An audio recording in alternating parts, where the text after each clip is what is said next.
तर इकडे पुण्यामधली दृश्य आपण पाहताय। पुण्यामधल्या मंडई चौकामधून आता मानाचे गणपती जे आहेत या ठिकाणाहून जात आहेत आणि ढोल ताशांचं वादन हे सुरू आहे।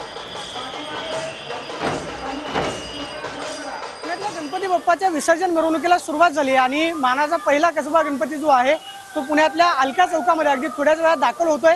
मात्र गणपती बाप्पाला भावपूर्ण निरोप देताना चौकामध्ये गणपती बाप्पाचं भावपूर्ण वातावरणामध्ये निरोप देत असताना स्वागत जे आहे ते केलं जातं आणि आपण पाहतो की राष्ट्रीय कला अकादमीच्या माध्यमातून या ठिकाणी अलका चौकामध्ये भली मोठी रांगोळी जी आहे ती साकारण्यात आलेली आहे। मनमोहक असं रूप जे आहे ते आपल्याला ड्रोनच्या माध्यमातून पाहायला मिळतंय आणि दरवर्षी राष्ट्रीय कला अकादमीचे हे सगळे कलाकार जे आहेत त्या संपूर्ण मार्गावरती रांगोळीच्या पायघड्या घालतात, येणाऱ्या गणेश भक्तांचं स्वागत करतात आणि यावर्षी आपण पाहतोय की अलका चौकामध्ये ही भली मोठी रांगोळी जी आहे ती साकारलेली आहे। मनमोहक असं दृश्य आपल्याला पाहायला मिळतंय।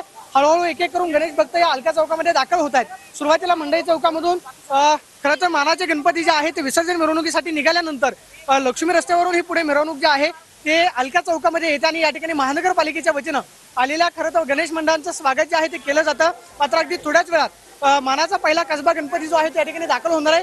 कॅमेरा पर्सन अभिजित पिसेसह प्रदीप कापसे, TV9 मराठी, पुणे।